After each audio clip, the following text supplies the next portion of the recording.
What's going on YouTube? Uberman here. This video is going to be about a recent article that I read on Harry Campbell's The Rideshare Guys blog.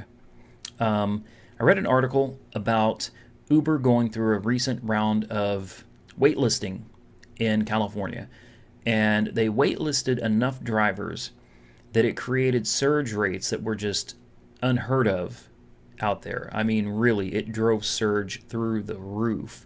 So they had to have waitlisted quite a few drivers to have affected surge that way.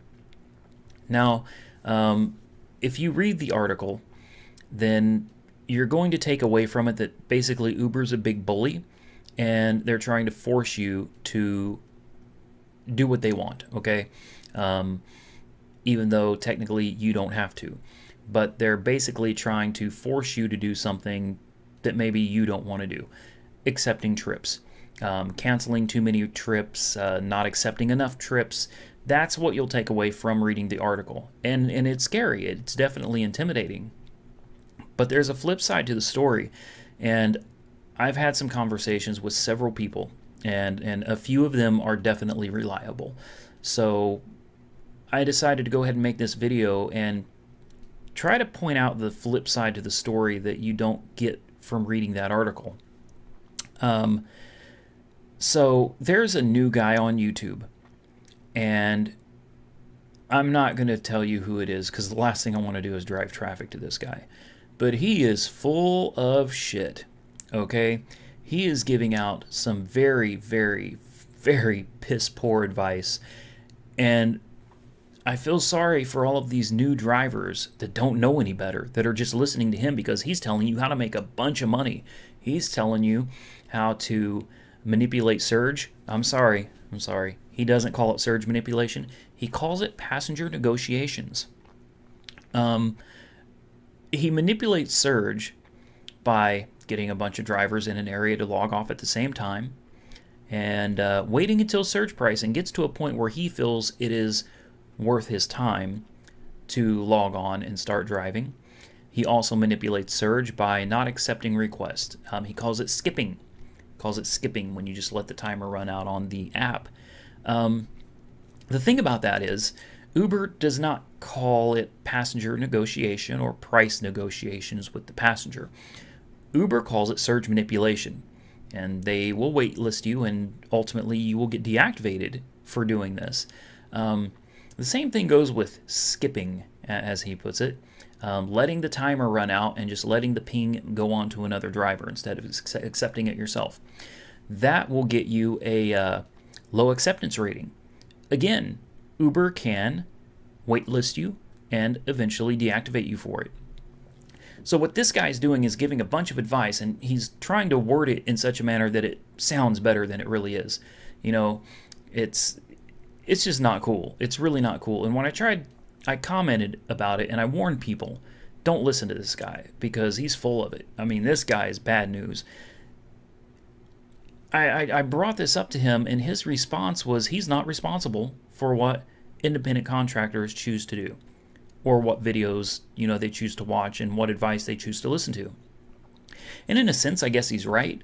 But I mean, when you're posting videos that are supposed to be helpful to people, you know, people are Googling Uber, they're trying to learn, and it pulls up a video where a guy is telling you, hey, you could make a lot more money by doing this, and they don't realize, because of his terminology, that this is wrong and that it's not okay. They go out there and do it. Next thing you know, they don't have a job anymore. And his response is, he's not responsible. And I disagree. I think in some sense you are responsible because you're feeding people a crock of bullshit. And people that don't know any better are eating it up. So a lot of people paid attention to this guy. They listened to him, then they were out there manipulating the surge, and looks like Uber got fed up with it. Uber got tired of it, and they waitlisted a bunch of people. Now, they got reactivated within about 48 hours, but I would call that a warning. Now, I wouldn't say that that's bullying. Basically, what the drivers are doing are screwing the passengers. That's not cool. You know, it's not. It's dishonest, and Uber doesn't accept that. So this guy says, when I called it surge manipulation, he said, well, you sound just like Uber. Yeah, we are contracted by Uber.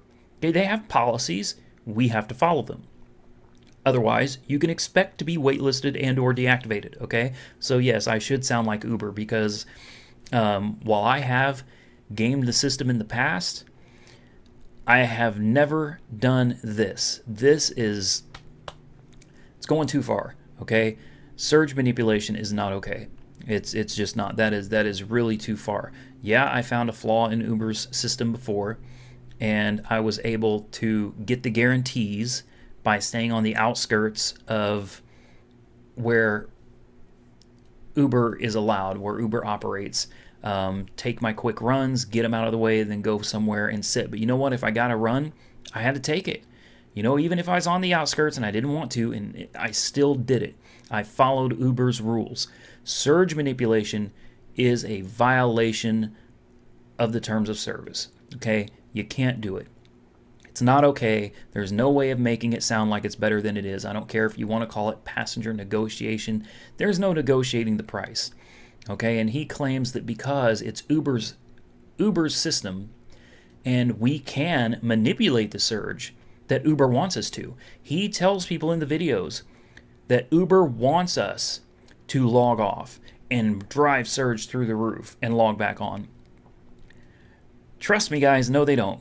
So I'm gonna cut this video off now because it's already gone on to 6 minutes. Listen to me, please, guys. If you want to continue driving with Uber, don't listen to this guy if you come across his channel. Do not manipulate the surge, and do not let pings skip on by, okay? You need to accept as many as possible. Keep your acceptance rating up, and don't manipulate the surge. Just please, okay? As always, like, comment, subscribe. Be safe out there, and Uber on.